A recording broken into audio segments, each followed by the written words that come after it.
on a beaucoup subi, certainement dû aussi à notre mauvais jeu au pied. Je pense on a beaucoup rendu des ballons longs, on n'avait pas de munitions pour attaquer, on a repris la pression très très vite et de loin, soit par le pied, soit par de la vitesse.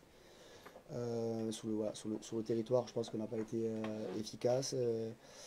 Du coup, ça engendre, on le savait très bien, hein, des bulldozers qui sont lancés des V12. Donc, du coup, tu prends la pression et tu es dominé, et du coup, tu deviens indiscipliné. Donc, sur le territoire, je trouve qu'on n'a pas été pertinent. Sur notre discipline qui en découle, bien évidemment, pas non plus efficace. On a quand même pris 3 cartons ce soir. Voilà, donc c'est le sentiment. Après, sur l'état d'esprit, j'avais demandé aux joueurs de rééditer l'intensité, la capacité à. C'était le challenge de rééditer la capacité à répondre à la densité d'une équipe de top 14, ce que pouvait engendrer Provence la semaine dernière. Et je crois que sur ce point de vue-là, on a été plutôt cohérent. Même si on prend 4 essais, le dernier, les anecdotiques, on fait une mauvaise sortie de mêlée, on fait une mauvaise passe, mais je crois que notre défense, elle a aussi montré un sacré état d'esprit et automatiquement, on s'est remis sous pression voilà, sur des jeux au pied qui n'ont pas été opportuns. Vous êtes pourtant à 14-9, je crois, pas très loin de l'heure de jeu. Ouais. Mais on a l'impression que vous n'avez jamais vraiment réussi à mettre votre jeu en place, tu le disais. Non, non, mais parce on a pris beaucoup de pression, on a des munitions en début de seconde mi-temps. Ce scénario 14-6 où on arrive à breaker, Jules break dans le couloir, on arrive à mal sortir, on sort pas bien des couloirs, on n'arrive pas à tenir des séquences.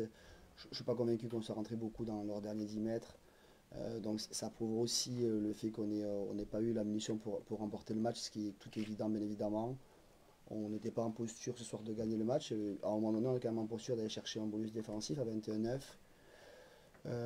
Et on a une touche qui n'est pas trouvée, et automatiquement on les remet sous pression. Et il y a une mêlée où Roux il trouve un 50-22 qui est exceptionnel, donc, même pas un 50-22, mais une touche à 5 mètres. Je ne suis pas sûr que le ballon il passé le drapeau, pas le drapeau, peu importe. Mais voilà, donc non, il est exceptionnel quand il fait ce rasant-là. C'est la qualité technique, elle est indiscutable à mes yeux. Donc, et nous, on a l'opportunité à ce moment-là de trouver une touche simplement aux 50 mètres et on ne le fait pas. Donc on a 3 pédales touches non trouvées et on se remet sur la pression immédiate, sauf une où il fait un avance sur la récupération, mais deux en tout cas où on se met beaucoup de pression, quelque chose qu'on aurait pu contrôler de meilleure des manières. C'était un cran au-dessus par rapport à Provence au niveau de l'adversité, par rapport à la réponse que vous avez eue en face, notamment sur vos... C'est ce que tu penses ou c'est une question? C'est une question. C'est une Comment tu question, trouves? non, je ne crois pas. Je crois que Provence nous a imposé beaucoup plus de violence sur le 1 contre 1 dans le contact. Eux, ils sont, je trouve, beaucoup plus précis sur les zones de collision et sur le jeu au sol. Provence, c'est peut-être un peu plus brouillon, mais plutôt plus violent sur le contact, le 1 contre 1. Voilà, ce qui engendre aussi le fait qu'ils jouent en top 14. Le top 14 va plus vite, donc demande plus de précision. Et je pense qu'ils ont aussi continué à maintenir ce travail en ce sens, ce qui montre qu'ils sont précis. Après, j'ai un peu de mal. Il y a une règle qui dit que les plaqueurs doivent sortir est-ouest, mais dès lors qu'ils ont une incidence sur le soutien offensif, peu importe du côté où ils doivent sortir, voilà, c'est quelque chose que j'ai du mal à comprendre. C'est plus la règle pure, hein, je ne parle pas du reste. Hein. Et eux, ils le jouent très bien parce que le plaqueur sort clairement est-ouest, mais une incidence sur le premier soutien offensif, et le deuxième est très bon en posture de grattage, tout en, à mes yeux, très légalement bien positionné. Et on voit que c'est du travail top 14, ça. Donc eux, la différence entre Provence, elle est à mes yeux sur ça.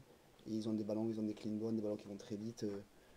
Donc voilà. Mais je trouve Provence sur le 1 contre 1 beaucoup plus violent que Vannes qui soit plus organisé sur une équipe de top 14 en tout cas. Il y a Dax la semaine prochaine Oui. pour se remettre d'aplomb très vite, même si j'imagine que Bon, vous n'êtes d'aplomb, je pas sais pas si c'est touché, le ouais, pas de match. d'aplomb, je sais pas si c'est le mot. Aujourd'hui, est-ce que perdre à Vannes 28-9 alors que tu as un dernier ballon à 21-9, c'est perdre l'équilibre sur l'échelle. Franchement, je suis pas convaincu. Je crois qu'on a fait honneur au maillot, on s'est envoyé.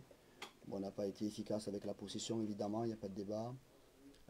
Donc c'est des choses qu'on doit travailler, mais par contre, non, on n'a pas à mettre d'aplomb. D'aplomb, c'est quand tu perds l'équilibre. Et on n'est pas tombé de l'échelle encore, hein. On est bien. Alexandre, Ça vous fait voulez longtemps que vraiment c'était pas parler vu. de l'état d'esprit ou c'est encore le feu de la, allez, la frustration, puisqu'il y a eu le 21-9. Ouais.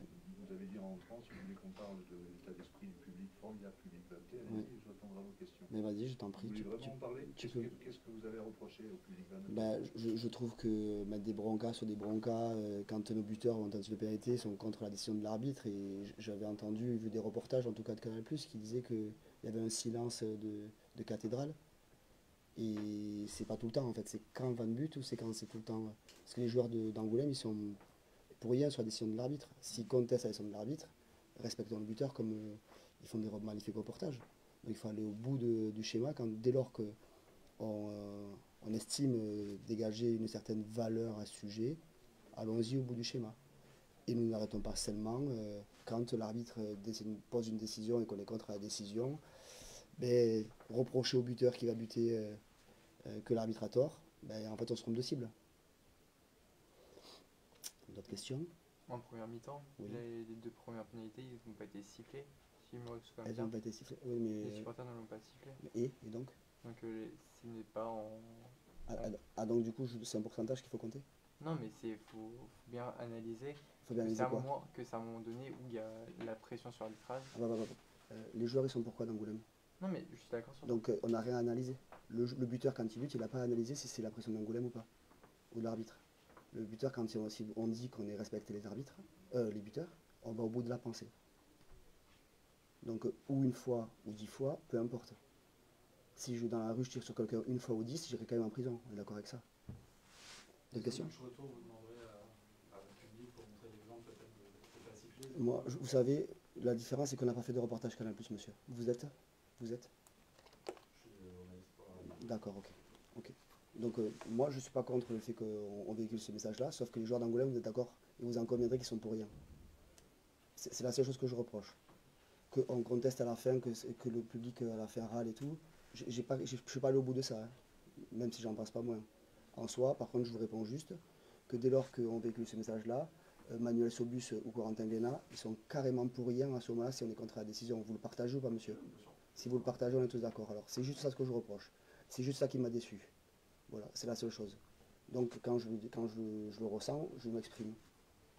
Voilà. On peut ne pas être d'accord, et heureusement dans la vie, heureusement qu'on n'a pas tous tout le temps raison. Est-ce que vous pouvez donner aussi votre avis sur le carton rouge justement de Pierre Boudin? Alors là, il faudrait que je revoie la vidéo, mais je vois une épaule fermée sur un joueur vulnérable qui est en train de gratter le ballon. Je ne vois pas Paul Boudin ouvrir les bras, mais après, je ne sais pas ce qui se dit parce que j'ai pas le micro-arbitre, donc si c'est ce qui se dit, c'est ce que je vois. Est-ce que j'ai encore le bon oeil? J'en sais rien, ça fait trop longtemps maintenant. C'est bon. Allez, merci.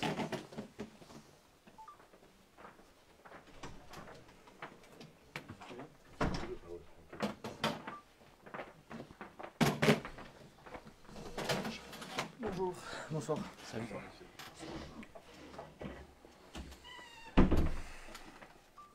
Vivien, Jules, qu'est-ce qu'on ressort de ce match 28-9, défaite? Vous n'étiez pas très loin d'aller chercher un bonus défensif, mais finalement, Vannes était quand même largement supérieur ce soir. Ouais, on n'était pas très loin d'aller chercher un bonus défensif, mais j'ai pas eu l'impression qu'on a pu aller chercher la victoire également. Alors, on a pu rivaliser dans certains aspects du jeu, mais cette indiscipline, elle nous coûte beaucoup trop cher. Et elle est due à un jeu au pied qui n'a pas été toujours de qualité. Et voilà, je pense qu'on y a cru, mais pas tant que ça finalement. En fait. Trop compliqué de passer presque tout le match dans votre moitié de terrain, en tout cas une grande partie. Prendre des salves voilà, avec des autobus pendant autant de temps, il y a forcément un moment donné, on va flancher, on va faire des fautes, et voilà, ils l'ont bien fait. Après, on a su quand même défendre pendant un très très long moment, et voilà, 14-9, vous le disiez, à la 60e. Je pense que les joueurs ont plus que rivalisé quand même sur ces secteurs-là défensifs. Après, voilà, il y a des points clés. Bon, on parle toujours du jeu au pied, mais il y a la mêlée aussi qui a flanché. Donc du coup, tout ça aussi favorise l'avancée de l'équipe de Vannes, quoi. Donc du coup, ouais, on a fait le dos rond pendant longtemps, et puis forcément, au bout d'un moment, ça passe, quoi. Mais je salue les joueurs qui ont été sur le terrain pour leur courage. Ils ont donné tout ce qu'ils avaient. Vous attendiez cette conquête, ces ballons portés vantais. Qu'est-ce qu'on ressent sur le terrain? C'est de l'impuissance, ou on essaye quand même jusqu'au bout de... Non, parce que voilà, quand on rentre sur le terrain, on a envie on est fier. Donc il n'y a pas ce truc d'impuissance, de penser que voilà, il faut Mentalement, je pense qu'on reste fort, on s'envoie à 100%. Après, voilà, il y a des joueurs peut-être plus rapides, plus costauds, que ce soit devant ou derrière. Il y a une expérience du top 14. Ils sont voilà, sur une suite un petit peu. Et voilà, ça surfe là-dessus. Donc voilà, non, il n'y a pas ce sentiment forcément d'impuissance. Puis on est une équipe qui est soudée. On sait s'amener et on se bat avec nos armes et on le fait bien, je pense quand même. On en oublierait presque que c'est que le deuxième match de la saison, quoi. Et pourtant, on a vu des belles choses. Par exemple, même si on aime beaucoup la mêlée, on a attendu la 12e ou la 13e mêlée pour en voir. On a eu des actions avec 12, 14, 17 temps de jeu qui ont duré plus de 3 minutes. Vous êtes en retard, vous êtes en avance sur votre capacité à générer du jeu et à absorber en défense. Générer du jeu, je crois que ce soir on n'en a pas beaucoup généré honnêtement. D'une manière globale, quand on prend en compte votre début de saison, avec notamment le match contre Provence, Ah, vous en le êtes où? Le curseur, il est où? À l'équilibre, une victoire et une défaite, ça fait 50-50.